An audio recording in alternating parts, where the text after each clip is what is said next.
Good afternoon and welcome to City State's 2020 Virtual Education New York Summit. I'm John Liu, City State's Editor-in-Chief, and I'm really looking forward to the conversations that are coming up during today's conference. Every year we bring together the top education officials in New York to discuss and debate a range of education policy issues. The questions about how we educate our children have never been so pressing as they are today, as we face the worst public health crisis in our lifetimes. How do we restart classes? How safe are our schools for students, teachers, principals, staffers, and others? What are the options? Who's getting left behind? How is higher education adapting? Is tech the solution? We'll get to all of that momentarily, but first I'd like to thank our sponsors of today's event. Couldn't do these kinds of events without their help.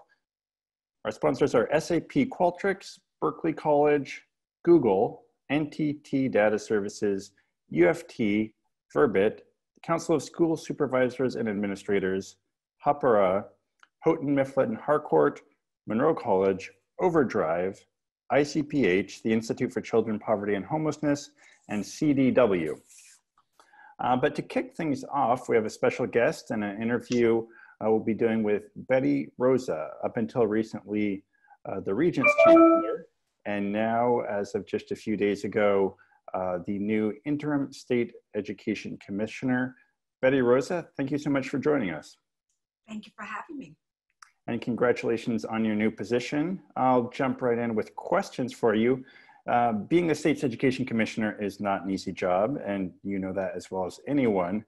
Why did you take this position? Well, I think just like the pandemic has created a great deal of uncertainty, we also have a response and a sense of responsibility. So first and foremost, I do want to say that as an organization, the Regents, we have been really working hard at building, shaping, and transforming our organization to be culturally responsive with the equity lens. Our core has been about looking at these issues and looking at issues of many of the concerns of particularly our communities of color and the impact. So during this period of time, as you may recall, our former commissioner, Mary Ellen Ilya, left. And right after that, we did our protocol has it that we would assign our executive, which was Beth Berlin, who ended up being recruited and left to go work for Empire College under Jim Malatras. And right after that, we were left once again without a commission, interim acting, and our general counsel stepped up. And of course, we got hit by the pandemic as we were doing a search. And during that process, Shannon Tahoe was offered an opportunity. And most of us know in organizations, when people are offered an opportunity, sometimes those are opportunities they take, and that's what she did. And so we were left once again without completing our process, and in a situation that I had been working behind the scenes closely with both Beth Berlin and Shannon Tahoe to support. Shannon, as an attorney, really was very receptive to my work with her on the educational front. So the transition just seemed quite appropriate given the fact that she was leaving shortly after her offer. And as a board, we could not complete our process. Therefore, sometimes you have to go from one situation to make sure the organization continues to function. And knowing the organization the way I do, having been part of it for the last 12 years, in my background as a former superintendent, I felt that it was quite appropriate for the board to consider my possibility of taking the position on an interim basis. Again, yeah, this is a position that puts you in the middle of a lot of political battles, a lot of policy issues. People care very passionately on all sides of many issues here. Did you have any trepidation about taking on this role? Well, actually, as a chancellor, I am assigned the delegation of the responsibility of policy was my responsibility. So if you recall, basically the Board of Regents, we are the commissioner's boss. So I had that responsibility already along with our regents to oversee the policy issues. So it became quite clear to me that sometimes you have to go into the situation in the practical part. And so knowing the intimacy of the work from being the chancellor, I felt that we didn't have time to waste to search for the time being until we would have a permanent commissioner. So I stepped up. Obviously, I have to now live in Albany. There are a lot of issues that I have to deal with besides all the issues that we're going to discuss. But at the same time, times like this, in terms of leadership, requires us to step up and do the very, very best we can to support our children, our communities, and our organizations. Certainly, and congratulations again on the new role. Obviously, the biggest challenge here is the pandemic and how we navigate a path forward this fall and the semester. You know, some people are more up to speed than others, so on what's actually happening. I think there's a lot of uncertainty. You know, New York City is probably the district that gets the most headlines, and even there, you know, is it going to be full-time back in the schools? Is it going to be some kind of hybrid? Is it going to be remote? Has that all been settled? I guess where are we at, both in New York City and then other districts around the state? Well, I just want to say that I have been working through the entire pandemic, not only with just New York City, but with the Big Five, because they have probably many of the students that are impacted at a disadvantage, you know, which this pandemic has exposed. So I have been closely as a chancellor, and I continue to do that work with the Big Five, along with many other districts throughout the state. So we are very clear that we need to take a look at not one size fits all, because we have rural, we have urban, suburban. So what we did, as I'm sure most of you remember, we did a task force that involved over 3,000 individuals participating in the task force that led to our guidance. And so we've been doing this work since the spring, trying to bring the voices of the communities to be part of the conversation in terms of what does this look like for all communities? And again, all communities means that you have to look at communities in the rural as well as communities in the large urban centers. So we have been involved in this conversation in terms of how the pandemic has exposed the various issues of division, inequity, but also what are the kinds of things that supporting superintendents in terms of their plans that we at the state level can do to make sure that not only in terms of guidance, but actually advocating for resources and investments and making sure that our guidance provides the best, very, very, very best conversations to support our individuals' communities. Sure. And following up again with, let's start with New York City.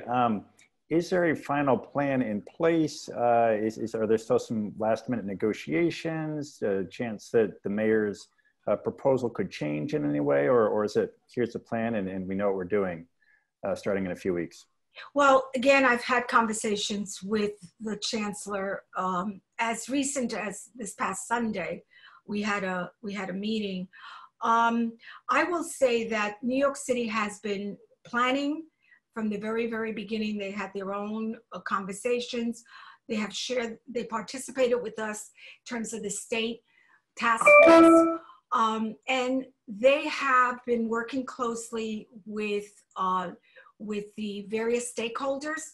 They submitted a plan to both the DOH and to our department, and their plan reflected in-person, blended, and I think in many ways, conversations that they've been having have, I would almost say, giving them an opportunity to really look at what the buildings look like in terms of health and safety, how the parents feel about in-person as well as the blended model. So those communications are ongoing, and I'm very much aware that at the end of the day, not only the mayor, but everybody has to think about health and safety of children, staff, and all the individuals that are going to pretty much participate and operate in those spaces called schools. Sure. And for those districts that do choose to have some level of in-person education this fall, what is the risk that might have to be shut down mid-semester? Are there like criteria in place? You know, if it reaches a certain level, we'll shut down, or is it just kind of cross that bridge when you come to it? It seems unavoidable that there will be cases in schools around the state. Well, first of all, let me say that I have seen the leadership in terms of superintendents has been inspiring in terms of the teachers and all the stakeholders in terms of the plans and the thinking, their creativity around ways to maintain and to fulfill what they believe is the best way to educate our children, which is in person. They truly believe that the human connectedness is so critical for our young people, because we all know that schools are social spaces. So I do believe that everyone has been planning, keeping in mind their own communities, the desires of the parents, the conversations with the staff, and they have created plan, as I call it, plan A, B, and C, because we all know with this pandemic at any given time, we don't even know if we are, we have gone through phase one, and would we, you know, we know in the fall, a lot of kids have all kinds of flu symptoms and all kinds of different issues that may cause those districts that have now opted into the in-person to rethink. But at the same time, many of these superintendents, principals, teachers, community leaders have been working on what if. So therefore, they have another plan in case they do have to shift. So it's a very fluid kind of situation. And I think we have been engaging with school districts and understand that these conversations are still going on, even leading up to the very first day, so-called opening day or re-entry into teaching and learning. Sure. And obviously there are no easy paths forward, but one piece here that I'm interested in hearing more about are working parents. You know, there are a lot of families all across the state, some low-income parents who, you know, they have to work long hours. What do they do for childcare? Kind of how do you address that situation? And have you been hearing concerns, complaints of that nature? Well, I think we all have, whether it's in the media or whether we've had conversations, some of the local conversations. The parents are not only concerned about having to work and childcare and having to provide for their families in terms of giving the economy.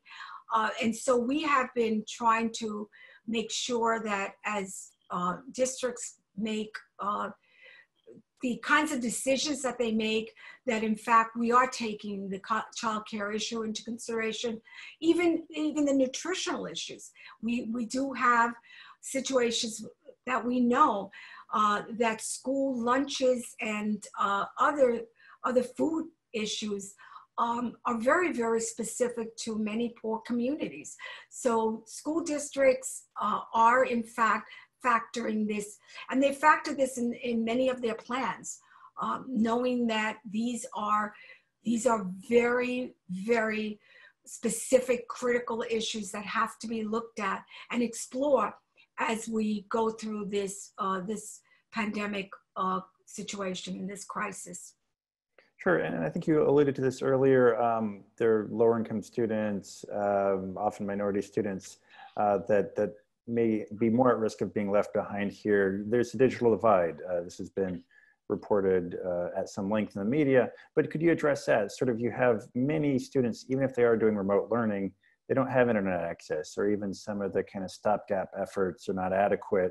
Where are we at on that front? What is being done? What more could be done to ensure that all students across New York have that connection?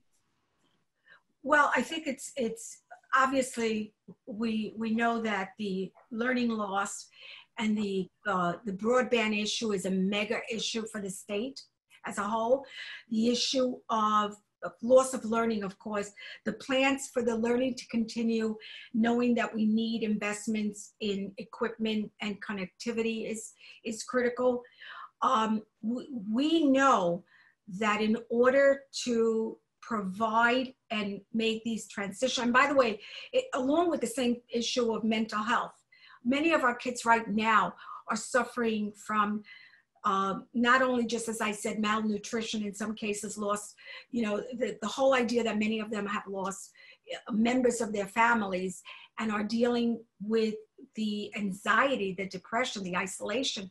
So the mental health and social emotional aspect of this is just as critical. But in terms of the resources that are needed, we have been working with the governor's office in terms of making sure that looking at the equipment in terms of our bonds and smart bonds, and making sure that we can provide the kinds of equipment, the kinds of issues in terms of connectivity.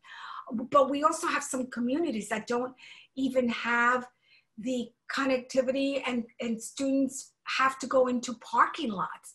So we have a massive broadband issue throughout the state that we really have to take as one of our major concerns, as well as not just the equipment and the, as I said, the connectivity piece. So in this, there are many lessons learned that we have to address in order to make sure that if we have to go fully remote, that we really do provide the opportunities for our most disadvantaged students to be in many ways given those opportunities, just like many of the other students that do not have to worry about those issues. So this digital divide certainly is one of those issues that has been highlighted by the pandemic, along with, as we know, some of the other issues that have divided,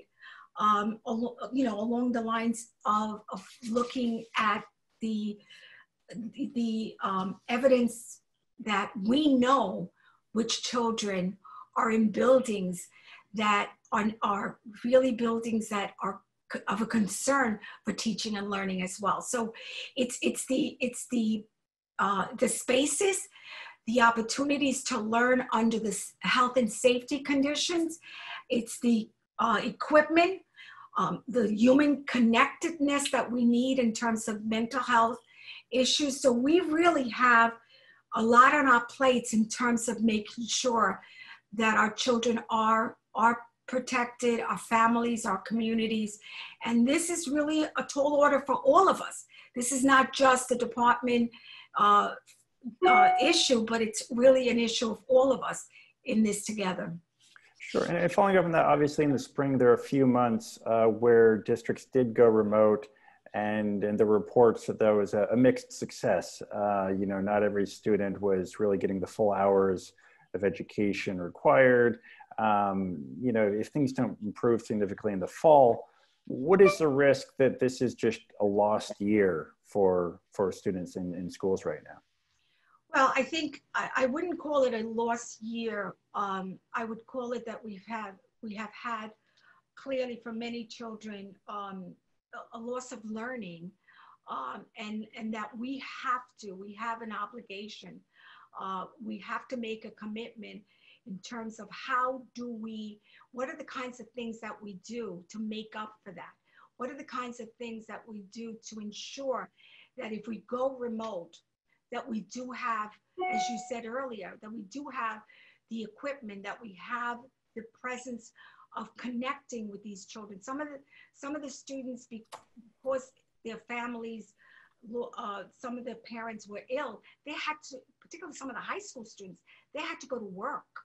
And so many of them were unable to even complete certain assignments and so forth and so on.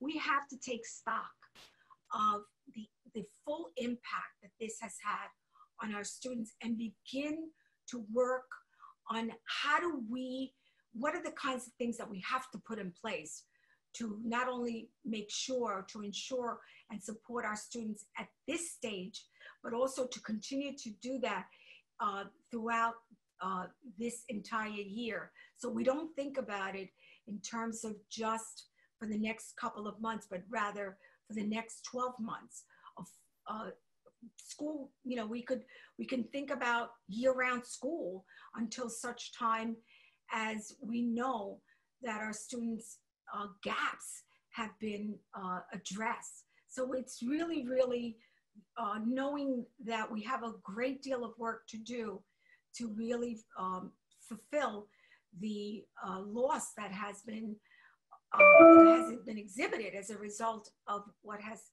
unfortunately happened that has impacted on our teaching and learning.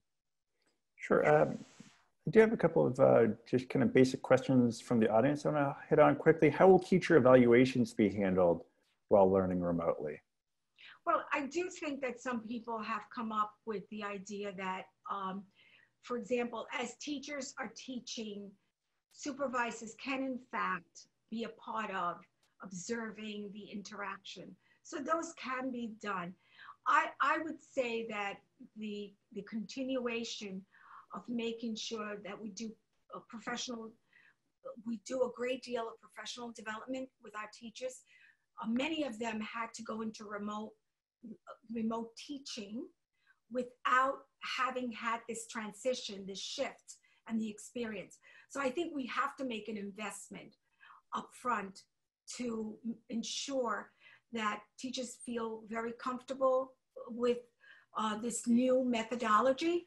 And we also have to make sure that we do have this kind of support systems to ensure by observing that in fact what's taking place is quality, and what's taking place continues to be the kind of teaching that if in the ideal world was taking place in person, continues to happen.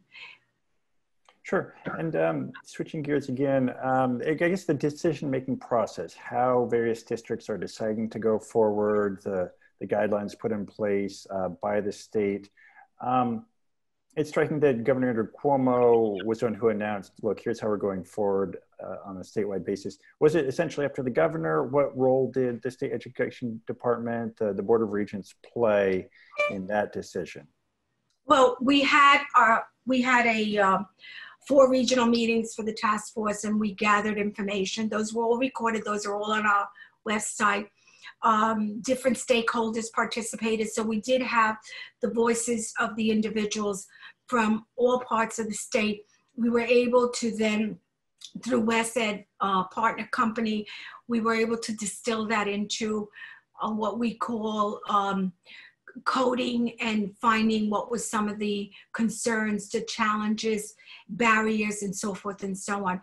As a result of that, we came up with our state guidance. The governor took responsibility for health and safety, and as you well know, DOH came out with their guidance. We tried to merge those two into one document. The Department of Health required the superintendents to submit their report to DOH and the governor. We had ours submitted in terms of our requirement. And what we've been trying to do is work together to sort of create one message about what's required. But at the same time, at the end of the day, it was the governor who made the determination for purposes of reopening. And as a result of that, you know, he has been speaking to the issue of parents and teachers and the conversations that need to take place. And by the way, just as an aside, conversations that have been taking place for a while. I think he added additional requirements of 3 days and 5 days. But in fact, superintendents in many communities have been working on these, in terms of these conversations with their communities. And many of them, the result of those conversations were infused into their plans. But it ultimately, the governor is responsible for opening and closing schools due to health and safety as the priority. That is still the priority. Sure, and switching gears again, one last question. A perennial issue in Albany is state education funding. Traditionally, you know, the Board of Regents want a certain amount of money, the state lawmakers want a certain amount of money, the governor has come in with a lower initial projection of what we're going to spend, and then there's some back and forth, and you land somewhere in the middle. Obviously, this is even more pressing now, given the economic climate we're in. What is the risk to state education in New York right now? Well, it's like anything else. You can speak to wanting to do something, which is, I often call that the desire. And then there's the action of having the investments to make it happen. Right now, we are all the entire state, we are suffering from the fact that the funding, obviously from the feds as well as from the state, the funding is not supporting what is needed for school districts to have what they need in order to get through this process. So we are hurting because of the fact that obviously our funding does not reflect what is needed to do this work. Commissioner, thank you so much for your time. Thank you, appreciate it. All right, we'll now go to a special presentation. I'd like to bring up Samantha Lieberman. She's a regional manager of Google for Education, and Leighton Spencer, East Regional Manager of Google for Higher Education. We'll be doing a 10-minute presentation. Leighton, I think you'll want to unmute yourself so we can hear you. We'll get started momentarily. And Sam, feel free to take it off. Great, thank you all very much. Let me just start sharing my screen. Sorry, I'm a little, one moment. All right, so good afternoon, everyone. Thanks for having us. We're excited to have the opportunity to speak with you today about Google for Education, just a bit about what we're about, some things we've learned during these unprecedented times, and how we're looking ahead to the future. So whether you know Google tools well or are hearing about them for the first time, we're excited to share some of the ways our products and programs are evolving to meet the unique needs of this moment. So this is who you're hearing from. My colleague Leighton, who will speak shortly, leads our work with colleges and universities in the Eastern US. I work with large K-12 districts in the Northeast, including the New York City Department of Education. And we have colleagues who manage relationships with mid-sized and smaller districts across the state. On our website, you can get in touch with any of us. So just a bit about our commitment to education and our ethos at Google, which is that technology should just work without the need for complex management or extensive training. And we know that running school systems and higher education institutions is incredibly complex and important work. Our approach is to build solutions that are helpful and assistive, so we avoid introducing additional complexity. When we talk about Google for Education, these are the specific products that we offer for K-12 colleges and universities, just to touch on these briefly. G Suite for Education is a suite of communication and collaboration tools for learning anytime and anywhere on any device, and it's free for K-12 schools and districts. It includes many tools with which you're probably familiar, such as Gmail and Google Docs. Chromebooks are low-cost, simple-to-manage devices with built-in accessibility and security features to help deepen classroom connections and keep user information safe. And finally, Google Classroom, which is really the heart of G Suite for education, is designed to bring everything together for educators to simplify their work so they can focus on pedagogy. In Classroom, educators can assign and grade work, provide rich feedback, and complement curricula with integrated tools and apps. So our product roadmaps are heavily driven by user feedback. Our team spends thousands of hours with educators each year, historically in classrooms, lately in virtual settings. We gather and read feedback directly in our products, run many beta programs, and study user behavior. Many of the product managers and engineers who work on Classroom are actually former educators themselves. So when we release new features, those are prioritized based on what we understand will be most useful for educators. So recently we announced over 50 new features and capabilities that are launching over the remainder of 2020 that are all driven by what we've learned from and alongside schools throughout this most unusual spring and summer. With that, I'll turn it over to Leighton. Yeah, thanks, Sam. And then with all of that and this aligned focus on, design solutions for schools, we've actually also been doubling down on putting learning first. So zeroing in on ease of use for all situations, whether you're in person, there's a hybrid environment, or you're completely online. Tools that are easy to use and putting learning and teaching back in the forefront. And then taking away any of those difficulties that can surround everything else that's going on, especially now. Next slide. But then as we build momentum, our goal is really just to help learning happen anywhere at any time. Next slide. Meeting the needs of all of those involved with the teaching experience. So obviously designing tools for teachers and students, but also keeping in mind parents and curriculum leaders. Having the aligned strategy for everyone ensures that we're making an inclusive tool set that can scale to all those in the district or higher ed institution. And then I think one of the key kind of pillars of everything that we do here at Google are kind of by these four principles. So making it easy to use, so engagement with students and empowering teachers with tools that are simple to deploy, manage, and use. Making them flexible and scalable, so leveraging tools that can evolve to the unique needs of a school, especially now where we have to be as flexible as possible. Built for collaboration, so making sure that we're including all of these functionalities and tenets across all our tools, so you can connect with other teachers and students in a more meaningful way. And then secure by design. So protecting your school and your students' data from evolving threats with built-in security. Some of those pieces might be continuous detection and prevention. Yep, next slide. And then overall, just our overall engagement with over 40 million students globally utilizing Chromebooks and the #1 device in a K-12 setting. We truly are engaging with learners and educators to continue making learning a bit easier from an access perspective. And with G Suite, we have over 140 million students and teachers utilizing the platform and 170 million using classrooms, where we are committed to fine-tuning and improving the products we make available to the education space. So the situation that we're all facing earlier this year, and then honestly right now, is unprecedented and difficult for all students and teachers.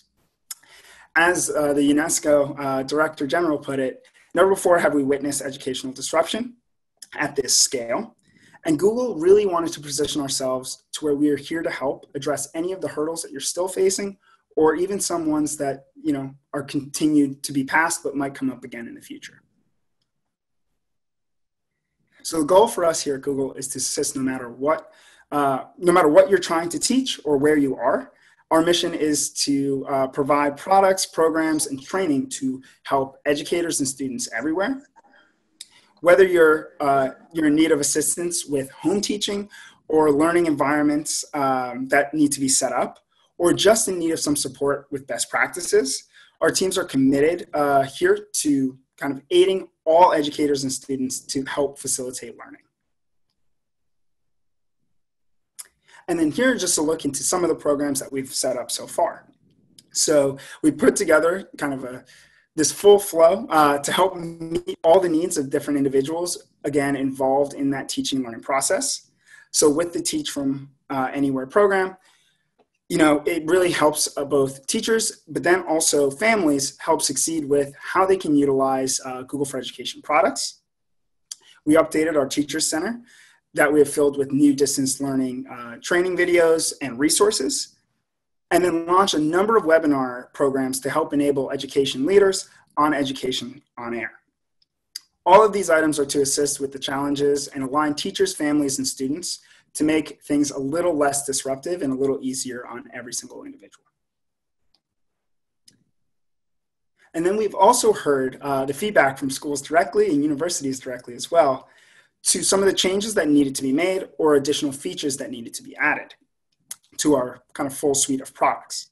So we launched assignments to enhance the current learning management systems that are being used in the K-12 or higher ed space. We've added additional security and end user features into both Meet and Classrooms. And then lastly, we've created the tech toolkit for families and free training and professional development for educators to help get them up to speed on all the kind of intricacies that can be, I guess, crossed when working from home and teaching from home. And I think taking a lot of those feedbacks into the classroom and lecture halls is something that has made all of these products a little more equipped for the uncertainty that remains. And with that, we've been able to really focus on the feedback and responses that we've gotten from the teachers and professors so far. So it helps us not only develop products, but also serve the education space better. And really, I think one of the nice things too is when we do hear that pleasant feedback, it makes us feel like, our job is making a bigger difference. But I'll pass it back over to Sam, who's going to dive into some of the other items that we had and what we've been focused on as well. Great, thanks, Leighton. I know we just have a few minutes. So quickly, did want to highlight that Google for Education is also working beyond the context of the classroom to enable learning for students of all ages. And so a couple things I wanted to highlight. One is Socratic, which is a free smartphone app available on the App Store or Google Play that brings visualizations of important concepts across all subjects. So for example, students can use Socratic to take a photo of an equation that they need help with and gain access to helpful results such as step-by-step guides for solving the problem or key concepts related to the subject. Similarly with Google Lens, which is a visual search tool in the free Google app, students can get homework help using the camera on their phone, for example, to take a picture of an equation or a word and learn how to pronounce or translate it. Another issue that we wanted to raise, racial equity is top of mind for us at Google, and as a company and as individuals who came here to build helpful products for everyone, we're very committed to translating the energy of this moment into lasting and meaningful change. So in addition to significant commitments to help close racial equity gaps in computer science education and increasing representation in STEM fields, wanted to highlight that Google for Education has teamed up with experts at the Conscious Kid to curate a free list of teacher-facing reading materials and evaluation criteria to consider when bringing new resources into the classroom.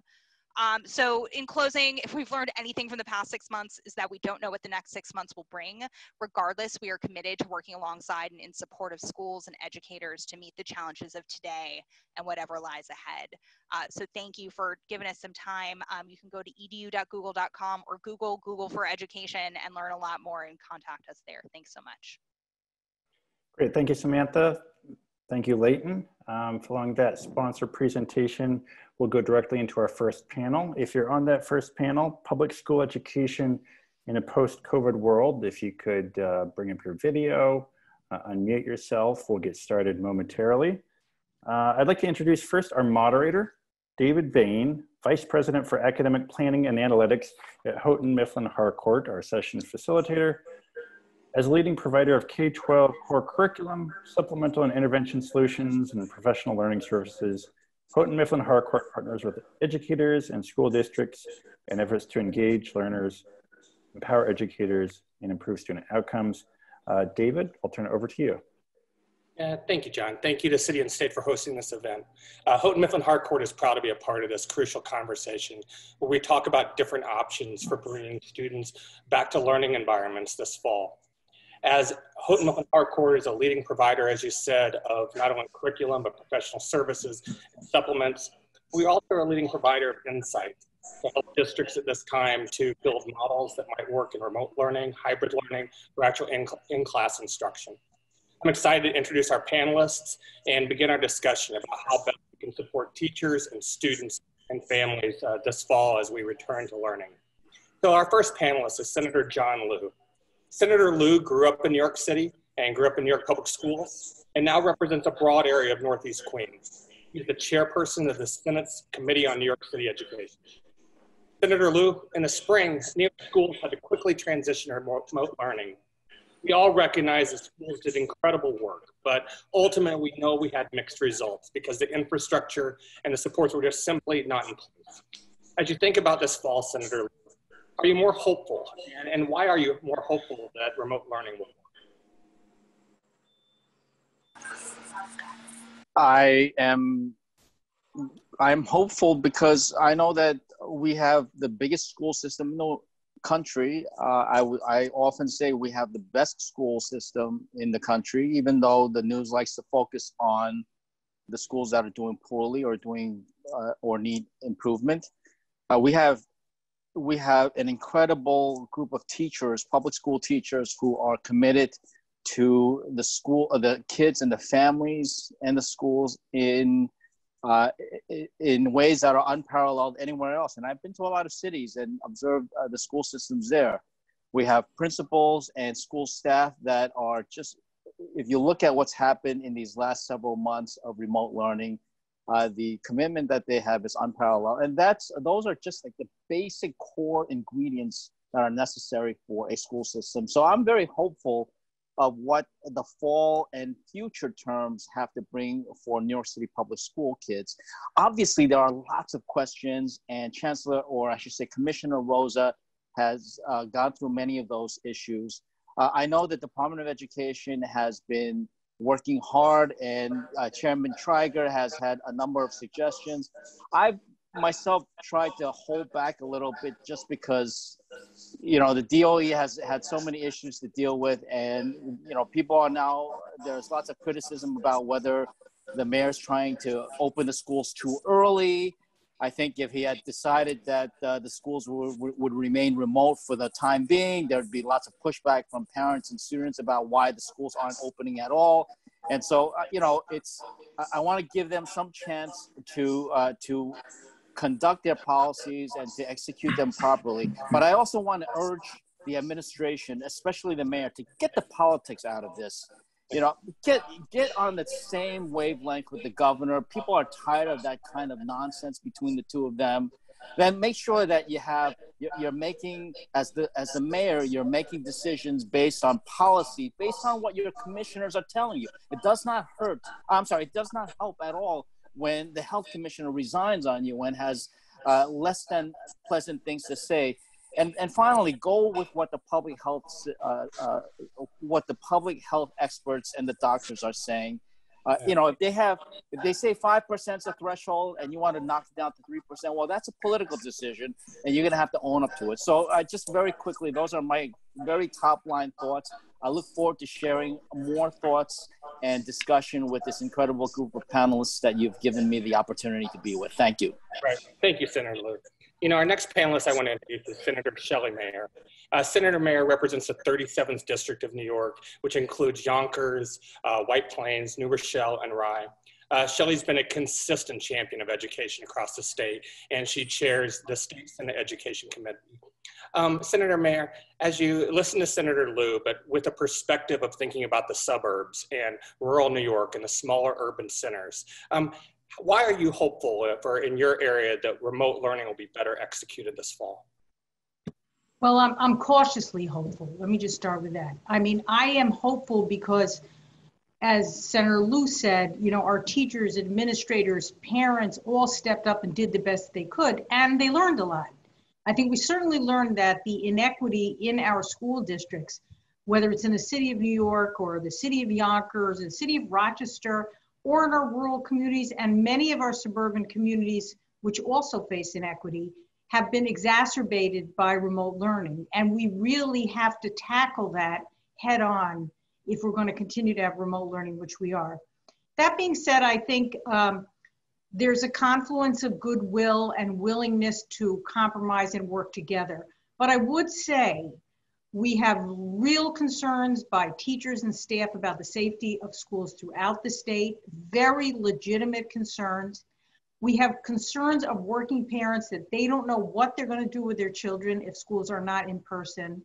And then we have many parents who are very concerned about the safety of their own children being exposed to school. So if you go to any of these meetings, and I watched one online last night between teachers and parents and administrators, the level of intensity of concern is so high. And it's a real challenge to our school environment to make wise decisions, which I'm confident we will do. I agree with John. Let's limit the politics. Let's try to be driven by the science. Give the benefit of the doubt to so many of our staff, teachers, administrators, principals who have gone the extra mile. But let's make sure parents are part of this conversation, an equal partner in this conversation. And I don't think we've always done that. So I'm cautiously optimistic because lessons learned and a willingness to work together, which I think is great. I'm hopeful we'll get to some good results, but we're in a bumpy moment in time in the school world, and I don't think anyone can deny that. Thank you, Senator Mayer. Our next panelist I'd like to introduce is Councilmember Mark Treyger, who represents the 47th District of New York City and serves as the chairperson of the Council Committee on Education. You know, as a former high school teacher, Mark, I'm curious about your perspective, not only for teachers, but for students. But how do you see there being a potential to provide remote learning for New York City students? And what do you think might work better than worked in the spring? Thank you for the question, and it's good to be with my great colleagues and friends and stakeholders in this very important conversation. I will speak as a high school teacher. Before I could ask my students to open a textbook or open a notebook in my class, I have to be able to establish a safe and supporting school environment in my class and in my school. And at this hour, at this time, I don't think it's possible, because schools need a lot more help, a lot more resources, a lot more support. I just want to point out that this morning, I spoke to a high school principal in my community that informed me that incoming ninth graders, freshmen, to her school, they returned their laptops back to their middle school. Their middle school didn't want to wait months for iPads that were supposed to be shipped in the beginning. So before they graduated, they returned the laptops back to the school, hoping that they would get new technology in their high school. Well, the principal is being told that there could be a shortage of free Wi-Fi enabled iPads to distribute to our incoming ninth graders. So that's just the latest challenge that our school communities are facing right now, in addition to the fact that they don't have the resources to do deep cleaning every night. They're still waiting on word on nurses, still additional supports needed about remote learning, live teaching, supports for teachers, and PPE for every school. Those are the facts. That's what principals and teachers and school communities are facing with right now. And I am going to always center their voices. Thank you. Thank you, Council Member. Our next panelist is Michael Mulgrew, who is the president of the United Federation of Teachers, who represents over 200,000 New York City public school teachers. Michael, I'm curious your perspective about when you think about remote learning and supports for teachers, and what do you think will be available to help teachers to deliver remote learning this fall? Well, I would hope, and thank you for having me on, David, and City and State. I know that the remote learning will be better than it was last year, because last year we had to go to remote learning with no plan, with so many people who had never even teachers, because it wasn't in their school's development plan. There was no access, there was no training, there was nothing, because it wasn't required. So the principals and the teachers in the school communities did a phenomenal job last year, but you have to remember, it took us a month to get every school to have an educational platform and teachers to get all their kids to get online, because a lot of this, and I've seen a lot of the comments in the chat, we spent more time working with the parents trying to train each other on when we could connect, when we could get a student on, what was the appropriate time to do a small group lesson with their child. Those things were pivotal to making it work. So we've learned that piece. My concern moving forward is some of the things that the councilman just spoke to, that every school needs a period of time in the beginning of the school year to make sure that every child has the right devices, that they understand how to get on and get off, log on, log off, that their parent understands what the expectations are, and that the school is working out a time slot that is appropriate for that if we can, to make it work for that family. And I don't hear a lot of discussion about that. Once again, I hear it just being said, oh, it's up to the school, which is always very frustrating, because it's clear now that as long as this pandemic continues, remote learning is here. And no matter if the schools open this year in September or they do not, the simple fact is that at least 70% of all instruction in New York City schools next year will be done remotely. And it's just math. There's no way around it. With blended learning and with students opting to go fully remote, more than 70% of our instruction will be remote. But you don't hear the mayor talking about a plan to ensure that every student has their device, that we're checking to make sure that if we don't have a Wi-Fi enabled, or at times sending hotspot devices to individual families just so they could log on. That's the piece that's missing right now. And that's what I really want to hear more conversation from the administration. In terms of the actual instructional practices, the teachers have already learned a lot. And they're going to continue to develop them to make them more effective. But in the end, the reality is that this is good for what we're dealing with right now, but nothing is a substitute for in-person education. Yeah, thank you. Thank you. I have a couple more panelists I'd like to introduce, and then we'll get into some of these issues a little deeper. Our next panelist is Mark Conozaro, who's the president of the Council of School Supervisors and Administrators. This union represents not only principals, but early childhood administrators, directors, a group of over 6,400 school administrators across New York City. Mark, as an educator, you were a teacher and a principal for more than 30 years before doing this work in New York City. Tell us about your perspective and why you're hopeful and the perspective of principals as we go into this fall. Well, thank you, David, and thank you, City and State, and it's great to see all my colleagues here today. So one of the things that makes me hopeful is the folks on this panel, right? You know, people would really care about education and really going to make sure that our students get the best and everything they deserve. But aside from that, you know, we went into remote learning in mid-March with no notice, and people were left to figure it out. And they did a great job figuring it out. I mean, there was a lot of anxiety and a lot of stress, but our folks, whether it was the school leaders or the teachers and everyone else, in fact, with the support staff, went above and beyond to try to make sure that the students had what they need. And they also went out and began learning, and they began learning from each other, which I think is critical. And you would go on social media and see things being posted and different events and ceremonies and poetry reading and reading books at night to each other, and all of the things that no one realized were possible, or no one even thought to even implement at any time. And all of a sudden, we started realizing that there is additional ways, maybe not better ways, but additional ways that can supplement what we do in the classroom. I think that there's been such a tremendous learning experience from such creative people.